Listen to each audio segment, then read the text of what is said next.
teman-teman, selamat berjumpa dengan Billy dan Ibu Silvi. Halo Billy, apa kabar? Kabar baik. Teman-teman, baik juga nggak? Sehat? Iya, teman-teman di rumah juga sehat ya.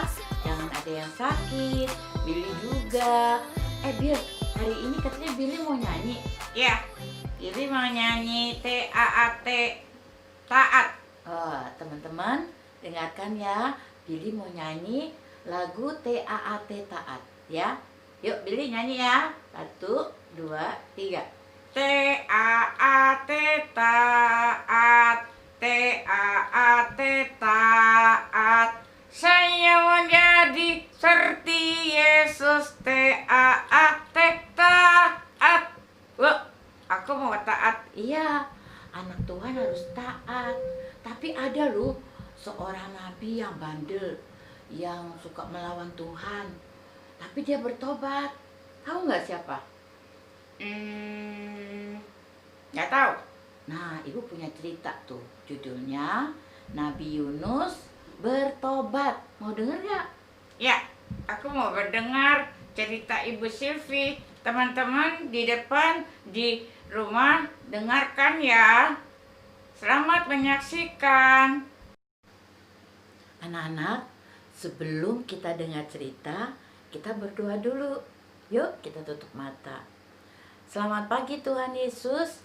Hari ini saya mau dengar cerita Yunus bertobat. Tuhan tolong supaya saya boleh mengerti firman-Mu dan saya boleh ingat akan perkataan-perkataan firman-Mu. Terima kasih Tuhan, dalam nama Tuhan Yesus kami berdoa. Amin.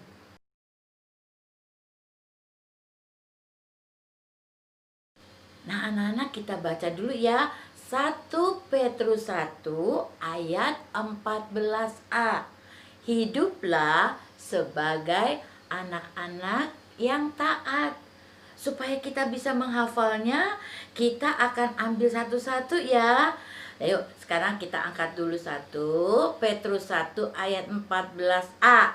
Ayo kita baca ya. 1 Petrus 1 ayat 14a. Hiduplah sebagai anak-anak yang taat. Udah bisa? Sekarang ibu copotin lagi ya kata-kata yang kedua.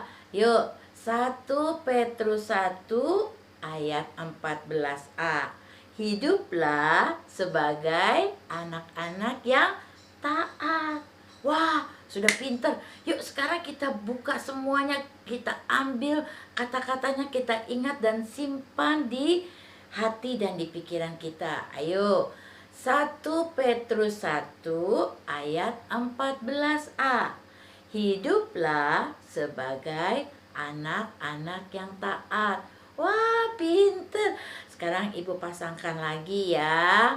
Nah, sekarang ibu Selvi mau jelaskan dulu apa ya maksudnya firman Tuhan bilang hiduplah sebagai anak-anak taat. Anak-anak, kita anak Tuhan harus taat karena Tuhan Yesus sendiri taat. Waktu dia datang ke dunia, lalu kemudian dia rela mati di salib, lalu dia bangkit karena dia taat. Nah, kita juga harus belajar taat. Tapi ada satu nabi yang nakal, yang tidak nurut. Namanya nabi siapa? Nabi Yunus. Nah, satu kali anak-anak, Nabi Yunus itu disuruh pergi sama Tuhan ke kota Niniwe. Tetapi dia tidak nurut. Dia nggak mau karena dia tidak suka dengan orang Niniwe. Malah dia pergi ke Yafo. Lalu dia ada kapal besar.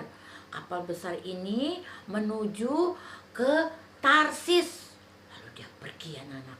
Dia naik kapal.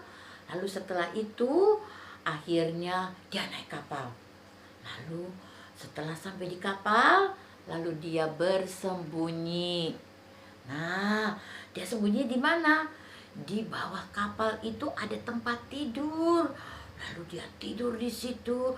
Dia pikir dengan tidur di situ tidak ada orang yang tahu kalau dia sekarang sedang bersembunyi dari Tuhan. Padahal anak-anak tahu Tuhan Yesus Maha tahu. dia sembunyi di bawah kapal atau dia mau lari kemanapun, Tuhan tahu nggak? Tuhan tahu, karena Tuhan maha tahu. Seperti ada lagu, mata Tuhan melihat apa yang kamu perbuat, baik yang baik maupun yang jahat.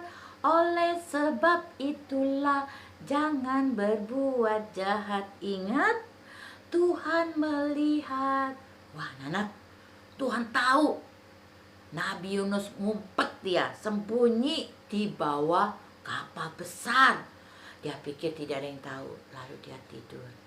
Waktu dia tidur, tiba-tiba anak-anak, kapalnya oleng. Dia terombang-ambing, tapi dia tidak mau merasakan. Lalu kapal itu sudah diterpa oleh badai besar sampai nakodanya takut. Waktu nakodanya takut, lalu dia beritahu kepada penumpang-penumpang, hai cepat berseru sama Tuhan, Tuhan Allahmu, supaya ini meredakan badai. Tapi semua orang sudah berdoa, ada yang manggil-manggil nama Tuhan yang mana, ibu tidak tahu ya, banyak ya. Tapi tiba-tiba nakodanya ingat, ada satu orang yang masih tidur. Lalu dia hampiri, kemudian dia bangun, hei, kamu kok masih tidur enak-enak ya? Kapal ini sudah diombang-ambing, udah hampir tenggelam. Minta tolong sama Tuhanmu. Wah, dia sadar. Ternyata Tuhan tahu dia ngumpet di situ. Jadi dia keluar. Waktu dia keluar, lalu anak-anak, apa yang terjadi? Dia bilang sama nakodanya, Pak, saya adalah orang Ibrani. Saya adalah anak Allah yang menciptakan langit, daratan, dan lautan. Jadi mendengar itu nakodanya takut. Wah, kamu punya Allah yang menciptakan langit, menciptakan daratan dan lautan. Sekarang apa yang harus kita lakukan supaya tidak tenggelam? Lalu Nabi Yunus bilang, lemparkanlah aku ke dalam air. Lalu dilempar. Setelah dilempar anak-anak, dia mulai jalan-jalan. Wah, waktu dia berenang-berenang ternyata ada seekor ikan besar sekali. Lalu dia ditelan oleh ikan itu. Barulah badai itu reda, ya. Setelah dia reda, anak-anak, apa yang terjadi? Lalu akhirnya Yunus pikir dia mati karena ditelan. Ternyata dia tidak mati. Karena apa? Karena Tuhan sedang mendidik Yunus supaya Yunus ingat akan kesadarannya. Di dalam perut itu dia pikir dia mati. Kenapa? Karena dia susah sekali. Di dalam perut ikan itu sangat bau, udah kotor, gelap. Wah, dia pikir dia mati. Ternyata dia tidak mati, anak-anak. Tuhan masih kasih hidup. Tetapi waktu dia masih hidup, apa yang dia lakukan? Lalu dia berdoa. Dia minta ampun sama Tuhan. Tuhan, ampuni saya nakal, saya tidak taat. Tuhan, saya sadar, saya sudah melarikan diri. Ampuni saya, Tuhan. Waktu dia minta ampun, Tuhan ampuni. Dia bertobat, anak-anak. Ternyata dalam perut ikan bukan 1 jam, bukan 2 jam, bukan 10 hari, tapi 3 hari. Setelah Tuhan melihat bahwa Nabi Yunus bertobat, lalu ikan itu memuntahkan si Yunus dari perut ikan itu. Lalu sampailah dia di suatu kota namanya Niniwe. Wah, sejak itu dia bandel lagi nggak? Enggak. Dia taat. Lalu dia pergi ke kota Niniwe. Sampai di kota Niniwe, dia ketemu banyak orang. Lalu dia naik ke atas panggung. Dia langsung beritahu, bapak-bapak, ibu-ibu, semua orang yang ada di kota Niniwe, Tuhan akan mendatangkan hukuman bagi orang-orang yang jahat. Selama 40 hari kalau tidak bertobat, Tuhan akan datangkan hukuman. Mendengar itu, semua takut kepada Allah yang berkuasa. Wah, apa yang dilakukan oleh orang Niniwe? Lalu semua orang-orang Niniwe itu akhirnya sadar akan kesalahannya. Lalu kemudian dia bertobat. Caranya gimana? Mereka berpuasa, mengaku dosanya, sampai mereka akhirnya dari raja sampai rakyatnya semua berpuasa selama 40 hari. Setelah 40 hari Tuhan lihat kesungguhannya, akhirnya benar-benar dia bertobat. Mereka semua bertobat. Wah, Tuhan senang karena mereka sudah mengaku dosanya. Nah, anak-anak lihat gambar hati ini. Ada gambar hati yang di tengah-tengahnya ada gambar apa? Tanda apa? Salib. Kalau di hati kita ada Tuhan Yesus, maka kita sukacita. Karena apa? Karena Tuhan Yesus sudah tebus dosa kita. Karena salib itu mengingatkan apa? Kasih Tuhan kepada kita. Karena Tuhan sudah mengasihi kita, maka kita juga harus datang kepadanya, minta ampun, dan harus taat. Ayo, siapa di sini yang sudah taat kepada Tuhan atau yang masih bandel?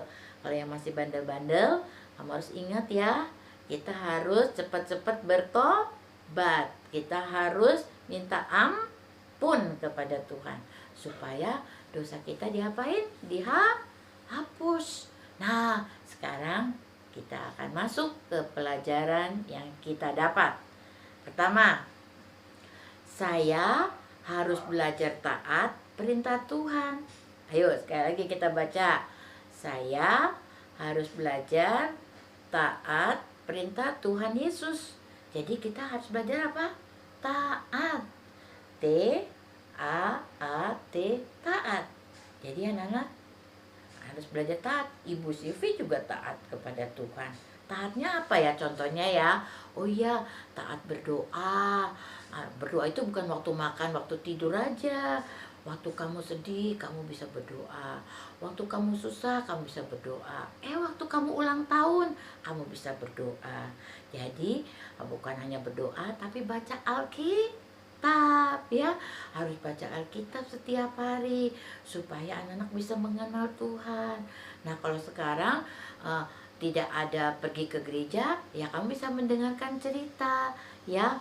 Nanti kalau coronanya sudah lewat, kita bisa pergi ke gereja. Lalu yang kedua, kita juga harus taat perintah siapa? Orang tua dan guru di sekolah. Jadi anak-anak, kamu harus taat juga sama orang tua.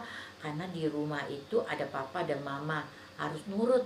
Karena papa dan mama itu sayang sama kita. Maka kita juga harus taat perintah orang tua. Wah, jangan bandel ya. Kalau bandel minta ampun, minta maaf sama papa mama. Juga guru. Meskipun gurumu sekarang tidak terlihat lagi karena mesti pakai screaming di rumah, tapi kamu harus nurut. Kalau ibu guru kasih PR, kamu harus kerjakan. Bukan mama papa yang kerjakan, tapi kamu harus kerjakan. Kamu harus taat perintah ibu guru. Nah, jadi siapa yang mau taat kepada Tuhan? Kalau mau, yuk kita berdoa sekali lagi. Tuhan Yesus, terima kasih. Tuhan sudah mengajar saya supaya saya belajar taat seperti Nabi Yunus. Supaya saya tidak memberontak, tidak melawan, tidak teriak-teriak sama orang tua, tidak bandel, tidak malas. Kami mau menurut Tuhan. Terima kasih Tuhan Yesus. Ajar kami untuk menjadi anak yang taat setiap hari. Terpujilah namamu dalam nama Tuhan Yesus. Amin. Berservi, tadi Nabi Yunusnya bertobat. Iya, Nabi Yunus bertobat. Lalu orang-orang di Niniwe juga bertobat. Nah, jadi kita tidak boleh Tidak boleh nakal. Teman-teman, kita harus taat ya. Iya, ada lagunya. Lagu bukan TAAT, tetapi Nabi Yunus. Aku mau dengar. Dengar ya. Yunus di perut ikan, pam pam pam. Yunus di perut ikan. Karena dia taat pada Tuhan, maka dibebaskan. Pam pam pam, cuap cuap, pam pam pam, cuap cuap. Nah, Billy bisa nggak? Ya deh, aku belajar. Yunus di perut ikan. Dun dun dun. Bukan. Dam dam. Nah, sekali lagi ya. Yunus di perut ikan. Pam pam pam. Yunus di perut ikan. Karena dia taat pada Tuhan, maka dibebaskan. Pam pam pam. Ya, bagus. Teman-teman juga bisa ya. Nanti belajar di rumah ya. Yunus di perut ikan sama TAAT taat. Selamat berjumpa. Ayo Billy bilang apa? Selamat berjumpa. Bye.